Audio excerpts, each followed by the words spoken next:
Slave imports into the U.S. were banned beginning in 1808, although smuggling continued. Due to the natural increase in the number of slaves in the nation, slavery endured. Despite the prohibition, the southern states experienced economic success with crops like cotton, rice, and tobacco. Thomas Jefferson and others put financial considerations ahead of humanitarian ones. A surplus from domestic slave production pushed down costs and incomes. Let's explore this dark period of history together for a period of time. A gigantic 12.5 million Africans were forcibly sent to the New World between 1525 and 1866, according to information from the Transatlantic Slave Trade Database. 10.7 million people made the perilous Middle Passage walk during this time, eventually disembarking in North America, the Caribbean, and South America. This information gives us a sense of the scope and horrifying reality of the slave trade in the New World. Only 388,000 of the 10.7 million Africans who set out on the treacherous walk were sent straight to America. This amounts to a remarkably modest portion. In actuality, the Caribbean and South America were the final destinations for the vast majority of African slaves. Surprisingly, Brazil alone took in a mind-boggling 4.8 million Africans. A total of 450,000 Africans are thought to have immigrated to the United States through the slave trade. According to other academics, an additional 60,000 to 70,000 Africans first migrated in the Caribbean before moving on to the United States. Surprisingly, this relatively small group of less than 500,000 Africans is where the majority of today's 42 million African Americans can locate their lineage. In fact, this statistic is concerning. How did this happen?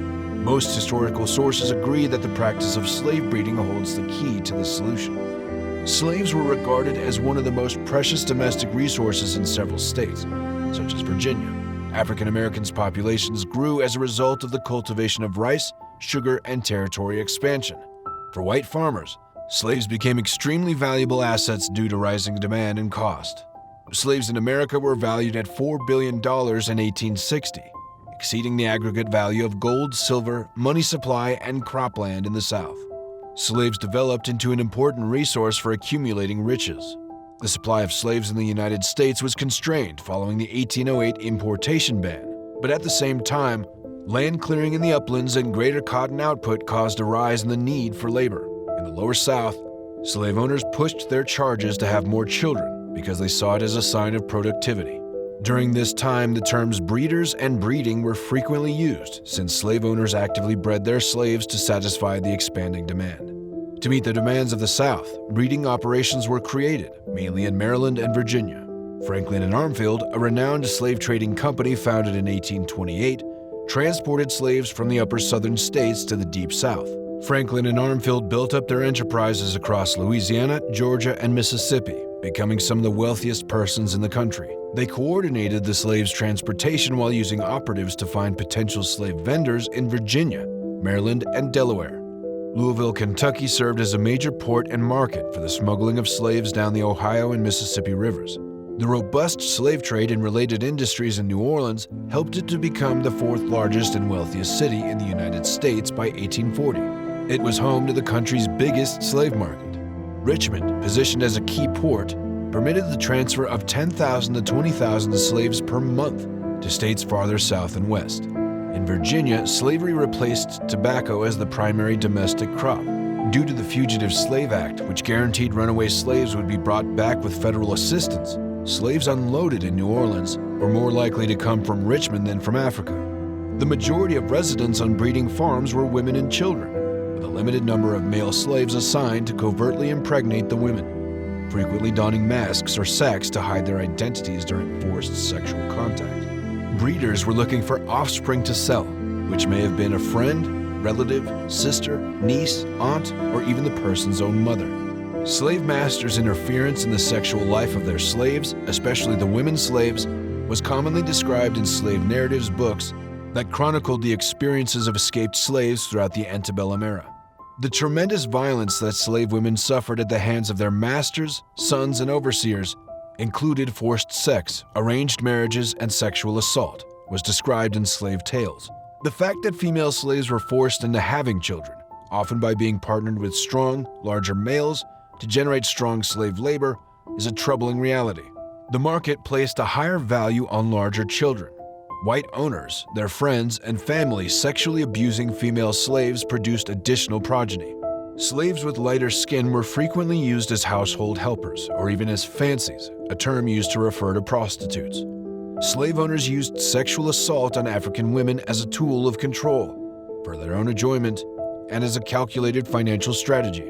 Both the white man's anger and his desires were fed by the hypersexualization of African women in European culture. The ideal white woman of the 19th century was thought to be pure and modest, but masters in the institution of slavery frequently thought they had the right to have sex with African women. While some female slaves may have given their permission in an effort to secure their freedom, or the freedom of their offspring, most slave owners imposed themselves violently. Sexual exploitation was not spared, not even for married slave women. Because the master had control over both of them, slave husbands were powerless to defend their wives from such abuse, underscoring the power dynamics between enslaved men and women. Unrecognized unions between slaves prevented the sharing of resources and property. Women had to raise their children alone due to the sex-based labor segregation and the frequent selling of male slaves, placing more value on their female relationships than their husbands. Oral histories and first-person reports show that enslavers did engage in forced reproduction, even though historians disagree on the scope of this practice. The dehumanizing treatment that enslaved people experienced is demonstrated by accounts from Virginia, such as James Green's memory of his master choosing wives for each man in the plantation, and Willen Rogers' account of her mother's revelation that slaveholders treated slaves like livestock. Sam Everett, a slave in Virginia, claimed that Big Jim would pressure couples to end their relationships in front of him if there was any reluctance. These orgies provided sadistic delight for the enslavers, who frequently entertained guests and chose the most beautiful young slave ladies. With 44,299 slaves of mixed races listed in the 1850 U.S., Virginia had the most such slaves in the South. These tales make alarming revelations about the mechanisms of sexual control and exploitation inside the system of slavery. Enslaved women were typically under pressure from their masters to have children, since those who couldn't were hated and frequently sold away from their families. Pregnant or breastfeeding women were given incentives like extra meals and easier duties. Some slave masters even gave women who had a specific number of children the promises of freedom. During the 18th and 19th centuries, the institution of slavery significantly contributed to the growth and modernization of America, advancing the continent into a contemporary industrial and capitalist economy. Within a single generation, the South underwent a spectacular metamorphosis, growing from a small coastal strip with dilapidated tobacco plantations to a massive empire that spanned the continent. With annual yields of 2 billion pounds and 5 times as many slaves as during the American Revolution, it rose to become the world's top cotton producer. Cotton production in the United States had almost reached a monopoly by 1861, making it a key resource for the Industrial Revolution and catapulting the country to equal status worldwide dominance with England. The institution of slavery was largely responsible for this expansion and effect.